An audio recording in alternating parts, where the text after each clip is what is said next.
যার্চিতম, ভালো করে খেয়াল করেন শ্লোক। প্রণত কামদম, কামদম, যারা যারা এই পৃথিবীতে এখনো কামী আছে, কামী মানে কামনা বাসনা দাস, মনে কিছু পাওয়ার, তাদেরা যদি তোমার এই চরণে প্রণাম করে, তাদেরকে তুমি দাস করে তাদের মনের থেকে সব সরিয়ে দাও। কেননা পদ্মজা অর্চিতম, পদ্মজা, পদ্মজা মানে কে? মা লক্ষ্মীর এক নাম, শ্রী রাধিকার এক নাম। দেখেন আবার রাধিকা কোথায় কোথায় কত নাম দিয়ে গোপী গীতের ভিতরে রাধিকার কথা উল্লেখ করছে। পদ্মজা অর্চিতম, পদ্মজা অর্চন করেছে যে চরণে, পদ্মজা অর্চিতম।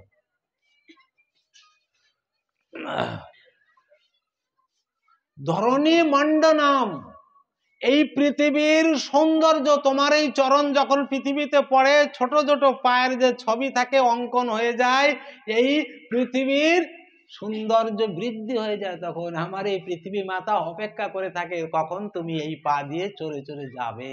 যতদিন আমার গোবিন্দ ব্রজে ছিল পায় কিন্তু তিনি জুতা পরেন নাই, মাথার চুল কাটেন নাই, মাথার চুল কাটেন নাই, আর মাথায় কোনো মুকুট দেন নাই ময়ূরের পাকা, আর হাতে কোনো অস্ত্র ধরেন নাই, হাতে বাঁশি ছাড়া, যতদিন ব্রজধামে ছিল। এই নিয়মগুলো ভগবান পেলেছেন নিশ্চিত।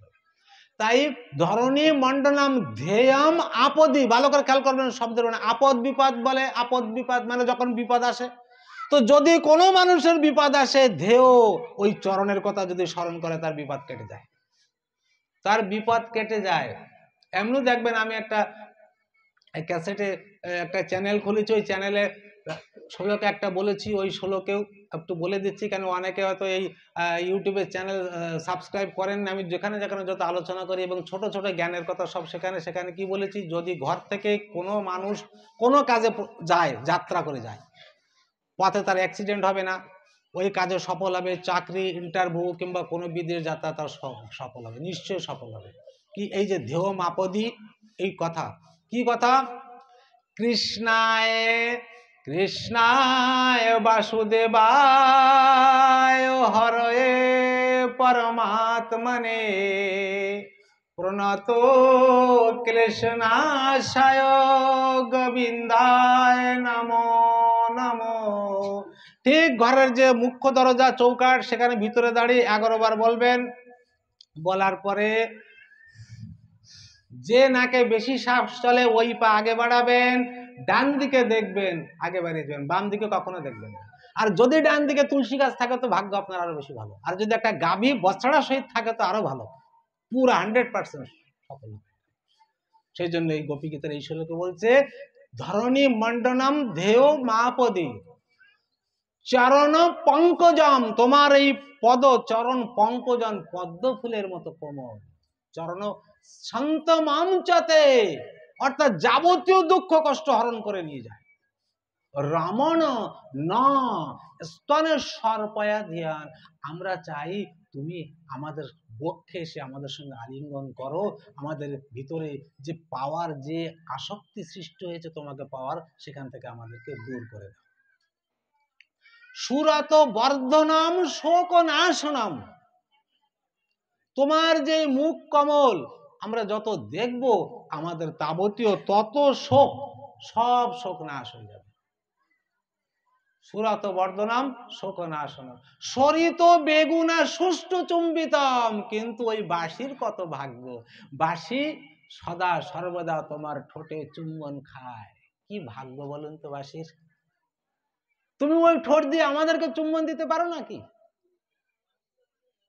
সরিত বেগুনা সুষ্ঠু চুম্বিতম ইতর রাগ ও বিস্মরণম নৃণাম, তুমি আমাদের উপরে রাগ করে আমাদেরকে বিস্মরণ হয়েছ, নৃণাম মানে আমাদের উপরে ভুলে গেছো।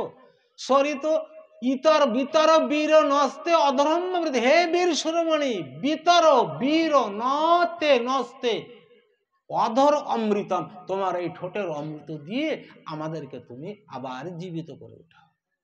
এবার বাঁশির কথা বলা হলো, বাঁশির এত ভাগ্য, বাঁশি সবসময় ঠোঁটে থাকে, ভগবান এত চুমু দেয়, বাঁশির এত ভাগ্য কেন? বাঁশির কয়েকটা গুণ আছে, ওই গুণ যদি আমাদের থাকে আমাদেরও ভগবান এসে চুমু খাবে। কি বাঁশির 6টা ছিদ্র আছে না? 6টা না 7টা ছিদ্র, 7টা ছিদ্র। তো এই 7টা গুণ যে মানুষের আছে ভগবান তাকে চুমু খাবে। কি কি? নাম্বার 1, বাঁশির ভিতরে কোনো গিরা থাকে না। গিরা, গিরা থাকে কি? গিরে থাকলে যে বাঁশি হয় গিরা থাকে না। গিরা কাকে বলে? निर्मल मन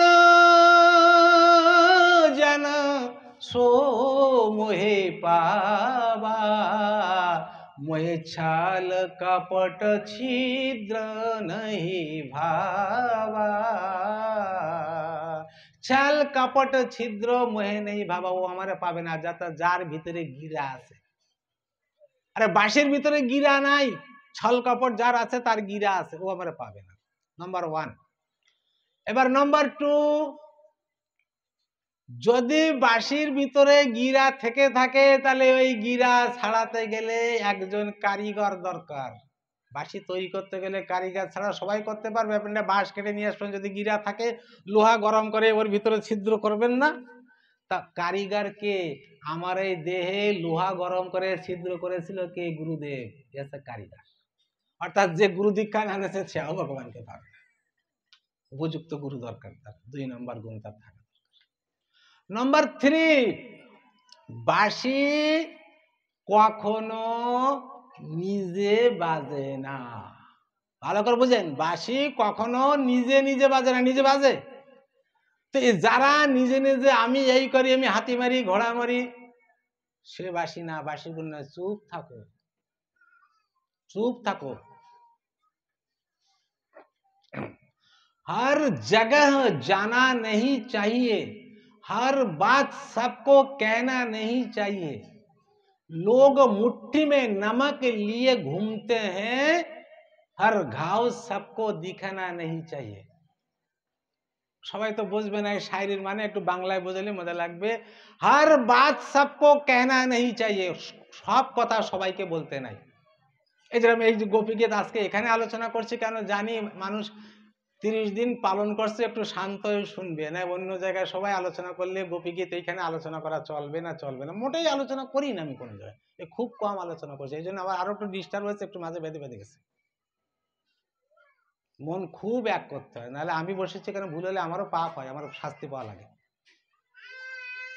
তাহলে हर बात सबको बताना नहीं चाहिए, हर जगह जाना नहीं चाहिए, সব জায়গায় যাইতে নাই। আপনি কার্তিক মাস পালন করছেন, মনে করবেন সব জায়গায় যাবেন না, সবাইকে ছোবেন না, উল্টো পাল্টা হয়ে যাবে। কিন্তু আজকাল অনেক মানুষ আছে তারা পায়খানা করে কাপড় চেঞ্জ করে না, আর কার্তিক মাস পালছেন আপনিও তারা ছোবেন, আপনার সব হরিবল হয়ে গেল। পায়খানা করে যে কাপড় চেঞ্জ না করো, ওই কাপড় পরে ঘরে ঢুকবো, সম্পূর্ণ ঘরে রাহু। কেন? পায়খানা করে রাহুর বাস, ওর অ্যাক্সিডেন্ট হওয়ার গ্যারান্টি। আর ভক্তি তো সঙ্গে সঙ্গে নাশ হয়ে যাবে। পায়খানা গেলে যদি স্নান না করতে পারেন তাহলে ওই কাপড় খুলে আরেকটা কাপড় ওইখান থেকে পরে আসে, ওই কাপড় ঘরে ঢুকাবেন না, ধুয়ে তারপর ঘরে ঢুকাবেন। আর পা তো গ্যারান্টি ধোবেন। স্নান করতে বলে ভালো, এই কিছু নীতি নিয়ম আছে না, এই কার্তিক মাস পালা তার সব বৃথা। এই জন্য বলছে হার জায়গা জানা নাই চাইয়ে, গেলে তো বিপদ ছুঁয়ে দেবে তোমার। কোন জায়গায় কোন আমাদের সূক্ষ্ম অনুষ্ঠানে মনে আছে, দেখ প্রসাদ নিতে বসেছি, দেখি যে একজন প্রসাদ দিচ্ছে, সে মদের গন্ধে বেরোচ্ছে মুখ দিয়ে, কোন এবার কি অবস্থা। তাহলে আমি দূষিত হয়ে গেলাম। ওই পাপ আমার নেওয়া লাগবে, কেননা যে রানছে সে যদি ভালো লোক নয় তার পাপ নেওয়া লাগবে যে খাবে, আর যে দেখছে তার পাপও নেওয়া লাগবে। এই জন্য বৈষ্ণবরা যেখানে রানি দেখেন ওরা নিজেরা দেয়, কারো দিতে দেয় না। এরা নাথুকেরা এসে আপনারা খাইতে দিল, আর আপনি প্রসাদ আরামসে দেন, আরো দেন, আরো দেন, টেস্ট লাগবে, কিন্তু ও যে কি পাপ হবে বুঝবেন পরে। এই জন্য हर जगह जाना नहीं चाहिए, हर बात सबको कहना नहीं चाहिए, हर घाव दिखाना नहीं चाहिए। घाव মানে ব্যথা, কষ্ট, ঘা দেখাতে নেই। দেখালে কি করবে? মন্ত্র দিয়ে আপনার ঘা নষ্ট করে দেবে। আপনি কারো আপনার বাড়ির দুঃখ হয়েছে, অসুবিধা, কারো বললেন আরো শুনিয়ে না, বেশি অপমান করে 10 জায়গায় আপনার প্রচার করে, এত জ্বালা। हर घाव सबको दिखाना नहीं चाहिए, लोग मुट्ठी में नमक लिए घूमते, হাতে লবণ নিয়ে যায়, ঘা দেখাবা ঘায়ে লবণ দেবে। সেই জন্য এই কথা বলছে। কি কথা বলছিলাম?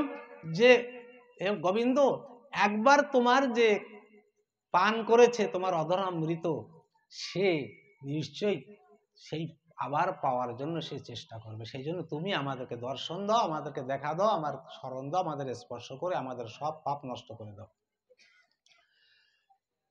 সরিত বেগন। এবার 15 নম্বর শ্লোক, অটতি ইয়াদ ভবানন্নি কাননাম, সকালে যখন দিন হয়, অটতি ইয়াদ ভবান, অটতি মানে বিচরণ করা, বনে তুমি যখন বিচরণ করো, অটতি ইয়াদ ভবানন্নি কাননাম, ঘুরে যখন বেড়াও, তখন শিল তৃণাঙ্কুরেই সিদেতি তিনা, শিল মানে পাথর, তৃণ মানে ঘাস, অঙ্কুর মানে ছোট ছোট অঙ্কুর, কেশের অঙ্কুর, সিদেতি ফুটে যায় তোমার পায়ে, তুমি কত কষ্ট করো সেখানে। শিল তৃণাঙ্কুরেই সিদেতি তিনা,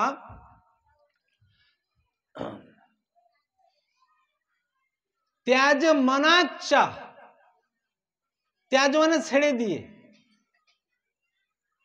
নস্ত্বৎ স্পৃহাত্মনাম, স্পৃহা মানে আশা, স্পৃহাত্মনাম স্বজনহুদ্রুজম এন্নি সুদনজম, এন্নি সুদনম, স্বজনহুদ্রুজম, ভালো করে খেয়াল করবেন শব্দের মানে, স্বজন, আমি জন্ম নেওয়ার পরে এই পৃথিবীতে আমার এই দেহের সঙ্গে যার যার সম্পর্ক হয়েছে তাকে বলে স্বজন। তো তার সঙ্গে আমার সঙ্গে একটা মায়ার দড়ি দিয়ে বাঁধা আছে, আর এই মায়ার দড়ি কেটে দাও। মাতা কুন্তী যখন ভগবান শ্রীকৃষ্ণের কাছে দুঃখ চায়, তখন গোবিন্দ বলেছিল, এ পিসি আমি তোমাকে দুঃখ দিতে পারবো না।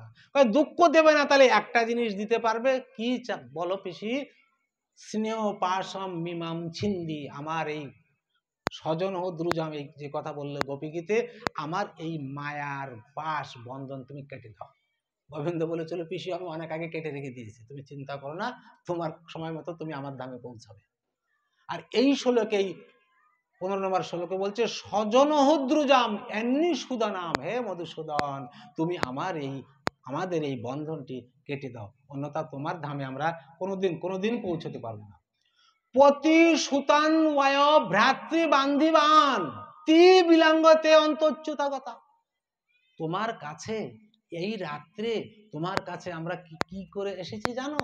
পতি, স্বামীর কথা মানিনি, তাকে ছেড়ে দিয়েছি। সুত, পুত্রকেও দেখিনি, ছোট পুত্র দুগ্ধ পান করছিল, তাকে ছেড়ে দিয়ে তোমার কাছে এসেছি। ভাই বন্ধু আত্মীয় কুটুম শ্বশুর শাশুড়ি সবাই কত বাধা দিয়েছে, নিষেধ করেছে, নাই তি বিলঙ্গ, তাদের কথা উল্লঙ্ঘন করে, তে অন্ত অচ্যুত আগত, এ অচ্যুত তোমার কাছে এসেছে। অচ্যুত শব্দের মানে কি? যে কখনো নিচে নামে না, যে কখনো নিচে নামে না তাকে অচ্যুত বলে, অর্থাৎ একমাত্র ভগবানের নিচে নামে না। আজ আমি এখানে ভাগবত পাঠ করছি, কালকে যদি দেখেন যে ধীরেন মাস্টার এখানে মদ খেয়ে চলে আসে, আর তারপর দিন ভাগবত আসরে উঠলে আমার জুতো দিয়ে মারবে না আপনারা, মদ খাই আবার আসরে উঠছে আর তুমি গোপী গীত পাঠ করতেছো। অর্থাৎ যে কোনো মানুষ তারা যদি একটু ভুল কাজ করে তাদের খসে যাওয়ার ভয় আছে, আর যারা এই সব জায়গায় বসে সাধুগিরি করে তাদের আরো বেশি ভয়, তাদের বেশি মারাত্মক, একটু বিপদ হলে বিপদ তাদের বেশি আসে, ভগবান দিয়ে পরীক্ষা করে বিপদ। এই জন্য বলছে, হে অচ্যুত তুমি অচ্যুত, তোমার কোনো ভয় নেই, বিপদ নেই, তুমি এসো আমাদের কাছে। যেমন ওই কি বলে আসমনি পাত্র, আসমনি পাত্র যদি শুয়োর এসে একটুখানি মুখ দেয়, ওইটা দিয়ে আমি আসমন করতে পারবো কি? পারবো না। কিন্তু গঙ্গার জলে যদি শুয়োর পুরো ডুবে যায়, 1000 শুয়োর যদি ডুব মারে, ওই গঙ্গার জলে আমি আসমন করতে পারবো? পারবো। কেন পারবো? ও তো শুয়োর ডুব মারছে, ও তো অপবিত্র হয়নি। কেন? বিরাট বিশাল গঙ্গা, ওইখানে পবিত্র হওয়ার নাই। ঈশ্বর জীব অবিনাশী,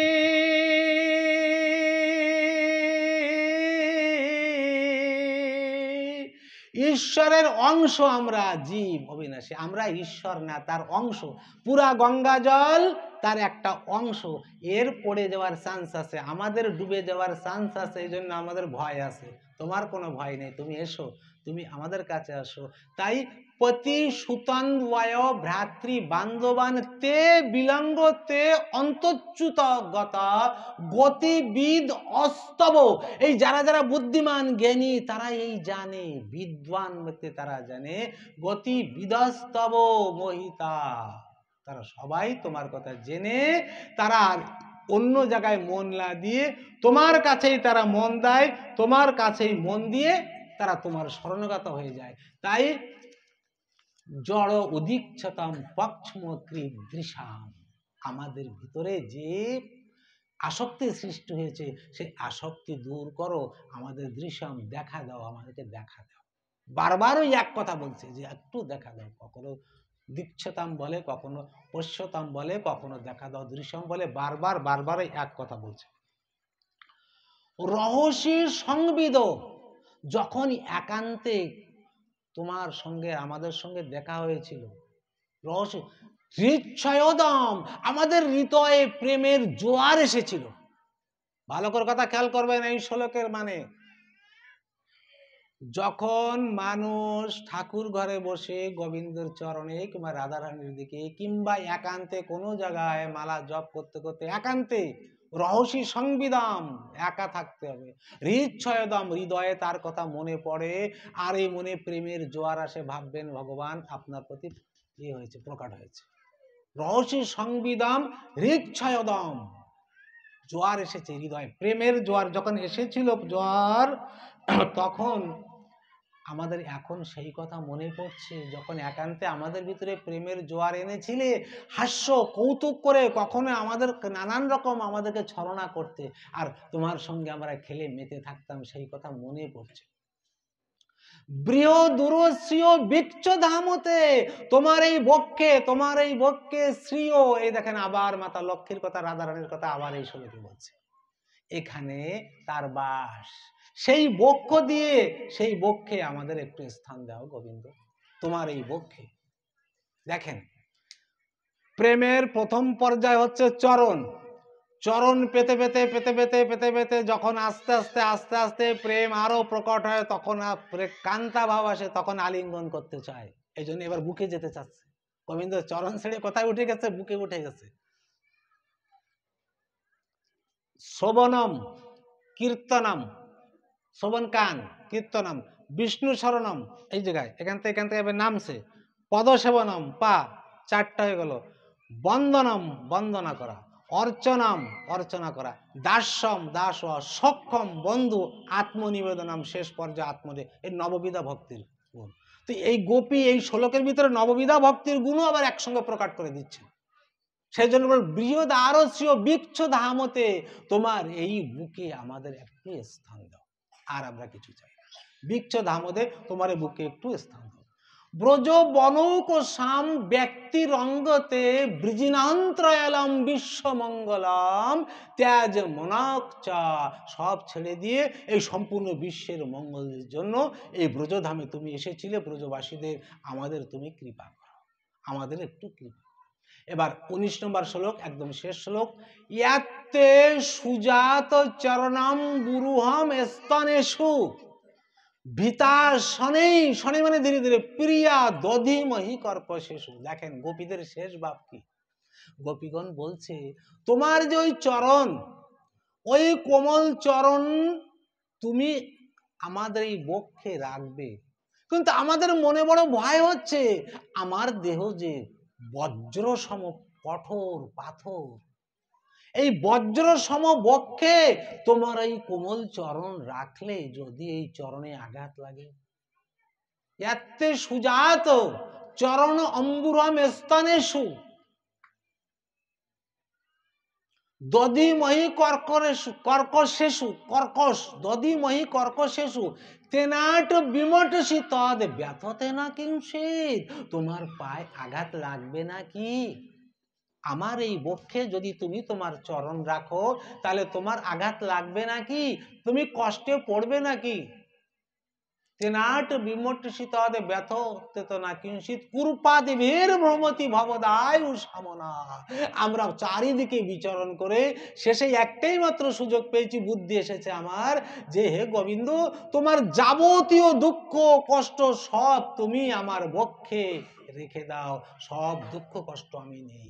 আমরা যে আরতি নেই না, আরতি নেই, এর অনেক অর্থ আছে, ওর অর্থের একটা অর্থ আছে কি, মনে মনে হে গোবিন্দ, তোমার যত দুঃখ যত কষ্ট হে গোবিন্দ তুমি আমাকে দাও।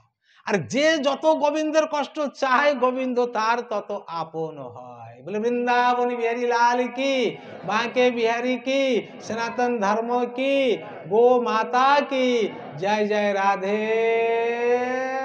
শ্যাম।